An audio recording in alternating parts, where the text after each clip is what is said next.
Australia slams the door on international students. The billion-dollar industry at the centre of a political migration debate. Australia has long been an international study destination of choice. Mainly, I had two options. I had Canada and Australia in my mind. If you want to get some good knowledge and everything, so Australia is preferred one.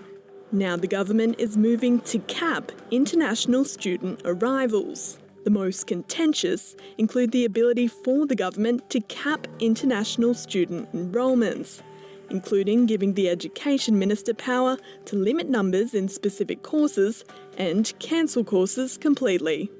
We need more workers. Employers, politicians, well, practically everyone agrees on that. But while today's Jobs and Skills Talk Fest drew all the key players to Canberra... And at the end of the day, it's like we have lost everything. Yeah, it's hard.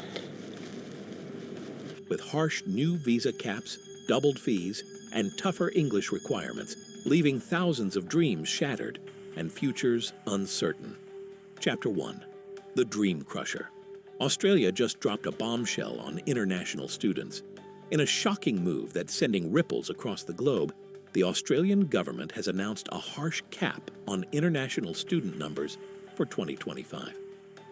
According to official announcements from Education Minister Jason Clare, they're limiting new international student admissions to just 270,000 for 2025. That's a massive cut of nearly 20,000 students compared to current levels. Think about it. Right now, there are over 810,000 international students enrolled in Australian universities and colleges. And suddenly, the government is slamming on the brakes. For thousands of students who've spent years planning their Australian education journey, this news is nothing short of devastating. Your dreams, your plans, your future, all hanging by a thread because of a policy change you never saw coming. Chapter 2. The Money Trap. But wait, it gets worse. The Australian government isn't just limiting numbers. They're making it much more expensive to even apply. Since July 1st, 2024, the non-refundable student visa application fee has doubled from 710 Australian dollars to a whopping 1,600 Australian dollars. That's over 1,000 US dollars. And remember, this is just to apply. You don't get this money back if your application is rejected. On top of that, they've increased the amount you need to have in savings to prove you can support yourself. It's jumped from 24,505 Australian dollars to 29,710 Australian dollars, nearly 20,000 US dollars. That's money you need to show before you even set foot in the country. For many students from middle-income families in countries like India, these financial hurdles are becoming impossible to overcome. As Rupinder Singh, an immigration consultant from Amritsar, told the BBC, this is going to be very hard on students in India, most of whom come from middle-income backgrounds and spend years planning and preparing for their education abroad. Their dreams will be quashed. Chapter 3. The Invisible Wall. The financial barriers are just the beginning.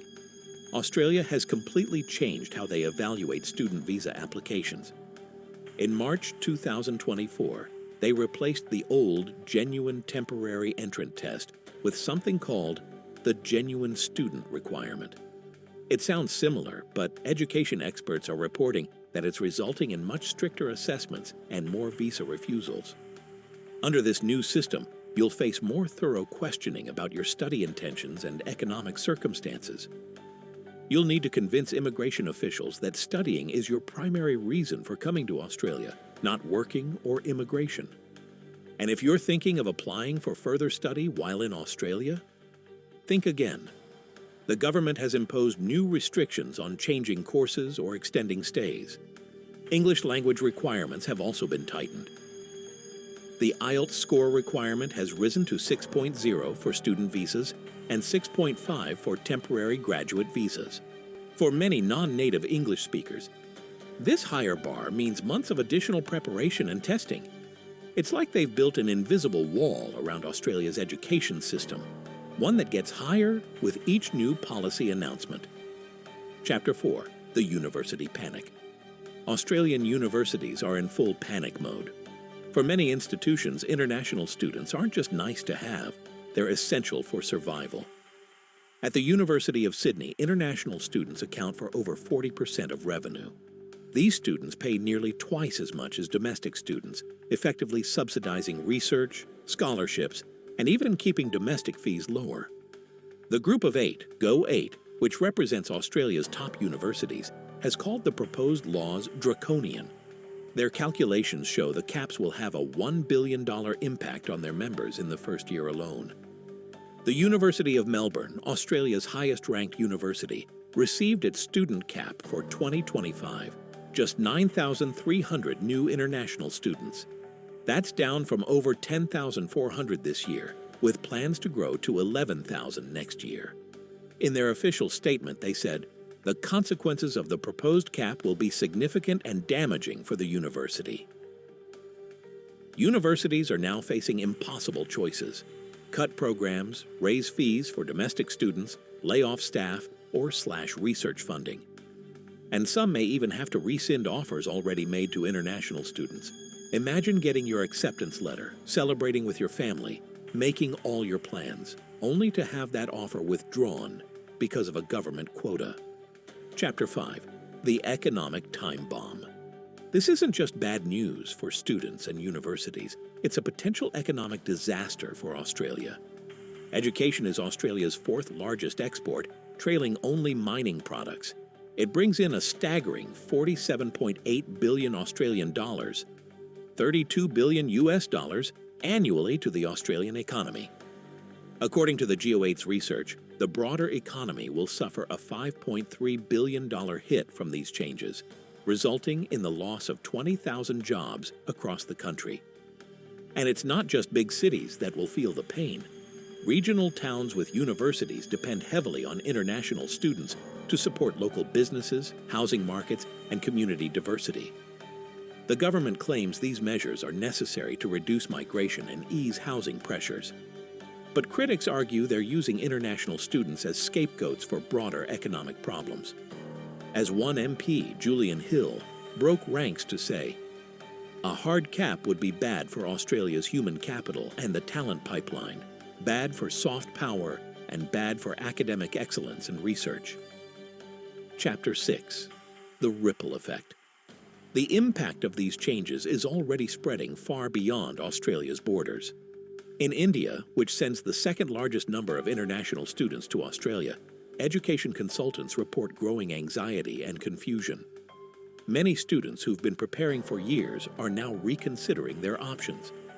Vedant Gaddavi, a student at Monash University, told the BBC that friends back in India are already looking at alternative destinations like Canada and the UK. "Australia is getting a bad reputation," he said. "Universities in competing countries are seizing the opportunity. Canadian, British, and American institutions are ramping up recruitment efforts in markets where Australia has traditionally been strong." Industry experts warn that Australia might be repeating Canada's mistake.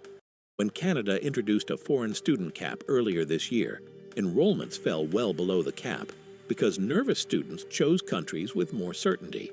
But there are things you can do if you're affected by these changes. Before I share that practical advice that could help you navigate this challenging situation, please subscribe to the channel. It helps me continue providing these critical updates on Australian immigration policies that affect thousands of lives. Chapter 7. Survival Guide. If you're still determined to study in Australia despite these challenges, here's what you need to know. First, apply early. With fewer spots available, competition will be fierce. Universities will prioritize applications that come in early and are complete. Second, consider regional universities. The government has indicated that caps will hit big city universities hardest, while regional institutions may have more availability. Universities like La Trobe have even welcomed the changes. Third, strengthen your English skills. With higher IELTS requirements, investing in language preparation is more important than ever. Aim for scores above the minimum to give yourself a competitive edge. Fourth, explore alternative pathways. Some Australian universities have established overseas campuses in countries like Malaysia, Singapore, and Vietnam. You can start your degree at these locations and potentially transfer to Australia later. Fifth, prepare for more rigorous visa screening. Make sure your application clearly demonstrates your genuine intention to study, your ties to your home country, and your plans to return after graduation. Finally, have a backup plan. Apply to universities in multiple countries to keep your options open. Canada, the UK, and the US are all actively recruiting international students. Chapter 8. The Uncertain Future. Australia's education landscape is changing dramatically, and the full impact of these policies won't be known for months or even years. The legislation implementing these caps is expected to pass Parliament with bipartisan support, despite vocal opposition from universities and some politicians. For the 80,000-plus students who would have been welcome to Australia under previous policies but will now be turned away, the future is uncertain. Dreams are being deferred or abandoned entirely. Universities are scrambling to adapt, with some exploring innovative solutions like establishing more overseas campuses or enhancing online learning options. The state of Victoria has even announced cash incentives to help universities set up campuses overseas to circumvent the federal caps. As Victoria's Premier Jacinta Allen said, "We say yes to international students because they boost our economy and our global reputation. We say no to the federal government's caps." As these policies continue to unfold throughout 2025, we'll keep monitoring developments and providing updates on how they're affecting students and institutions across Australia and around the world. To watch more videos about Australian education and visa updates that might affect you, click this video here.